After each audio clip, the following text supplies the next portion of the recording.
16 বছর বয়সের গণ্ডি না পেরোনো ছেলে মেয়েগুলো শিক্ষককে ধমকে পদত্যাগ করাচ্ছে। সারা জীবন শিক্ষককে সম্মান করা মানুষগুলো কি তাহলে বোকা ছিল, নাকি এরা নতুন বেয়াদব হচ্ছে? আসসালামু আলাইকুম, সবাইকে ওয়েলকাম জানাচ্ছি আমার আজকের ভিডিওতে। সকালে উঠে গেলাম মুর্শিদার স্কুলে প্যারেন্টস মিটিং এ। সামনে পরীক্ষা, ওটা নিয়ে ছোটখাটো আলোচনা ছিল। ছোট বাচ্চাকে নিয়ে কোথাও যাওয়া মানেই বিপদ। যেখানে ওদের বসার দরকার সেখানে হাজার বলেও ওদের বসানো যায় না। তো বাসায় এসে চিন্তা করছি কি রান্না করব। উর্শিকার বাবা যেহেতু দুপুরে বাসায় খাবে না, তাই ভাবছি নিজেদের পছন্দের কিছু বানিয়ে নিব। এর জন্য ডাল আর চাল ভিজিয়ে রাখছি। আজ দুপুরে পেঁয়াজু বানাবো। ভাত দিয়ে পেঁয়াজু আমার ভীষণ ভালো লাগে, আর বাচ্চাদের ডিম ভেজে দিলেই হবে। ঘন্টাখানেক ভেজানোর পর ডাল আর চালটা খুব ভালো করে ধুয়ে নিয়ে এখন ব্লেন্ডারে ব্লেন্ড করে নিব। এখানে এটা আমি খুব বেশি মিহি করিনি, অর্ধেক মিহি করা ডাল চালটা এখন আমি বাটিতে ঢেলে নিব। যেহেতু এটা পেঁয়াজু, তাই পেঁয়াজ কুচিটা একটু বেশি লাগবে, তো পেঁয়াজটা আমি বেশিই দিলাম। সাথে দিলাম মরিচ কুচি। যেহেতু আমি একটু ঝালঝাল করতে চাচ্ছিলাম, তাই কাঁচা মরিচের ঝালটা একটু বেশিই দিলাম। সাথে দিচ্ছি খুব চিকন করে কাটা সামান্য আলু কুচি। এখন এতে দিব খুব অল্প পরিমাণ আদা, রসুন আর জিরা বাটা, স্বাদমতো লবণ, হলুদের গুঁড়া, ধনিয়া গুঁড়া। আমি যেহেতু যথেষ্ট পরিমাণ কাঁচামরিচ ইউজ করেছি, তাই আর শুকনো মরিচের গুঁড়া ইউজ করব না। এখন এতে সামান্য পরিমাণ আটা দিয়ে খুব ভালোভাবে হাত দিয়ে সবকিছু মিশিয়ে নিব। গত কয়েকদিন আগে একটা ভিডিও দেখলাম, মূর্তি বয়সের কতগুলো ছেলে মেয়ে শিক্ষকের কক্ষে শিক্ষককে ধমকাচ্ছে পদত্যাগ করার জন্য। ওইটুকুন বয়সে তাদের কথায়, তাদের চাহনিতে কি হিংস্রতা, যেন পুরো দেশ তারা জয় করে এখন শিক্ষককে সরাতে পারলেই তাদের জয়ে সিলমোহর লাগবে। এদের আচরণ দেখে খুব ভাইরাল একটা সংলাপ দিতে ইচ্ছে করছিল। এরা কারা, কোথা থেকে এলো এরা?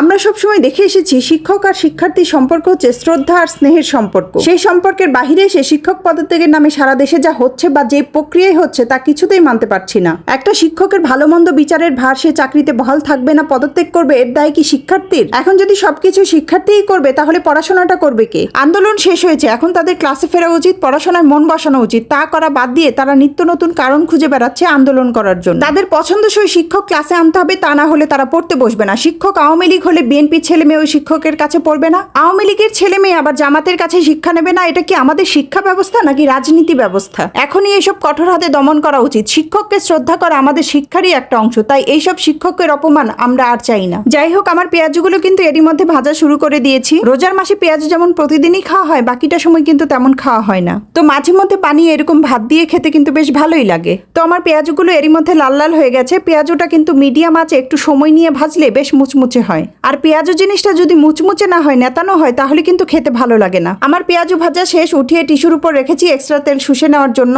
এই যে এখানে আমার দুপুরের খাবারের মেনু: পেঁয়াজু, কাঁচামরিচ আর পেঁয়াজ, শুকনা মরিচ আর সরিষার তেল হাতের ডোলে বানানো ভর্তা। আমার কাছে তো এর চেয়ে ভালো খাবার আর হতেই পারে না। পেঁয়াজ শুকনা মরিচের ভর্তাটা বেশ ঝাল ছিল, সাথে পেঁয়াজু ও কাঁচামরিচের ঝালে ঠাসা ছিল, তাই আজকের দুপুরের খাবারটা মজার ঝালে ভরা ছিল। কার কার ভালো লাগে আমার মতো এমন খাবার অবশ্যই কমেন্টের মাধ্যমে জানাবেন। আজকের ভিডিওটি এ পর্যন্তই, আবার কথা হবে নতুন কোনো ভিডিওতে। সে পর্যন্ত সবার সুস্থতা কামনা করছি। আল্লাহ হাফেজ।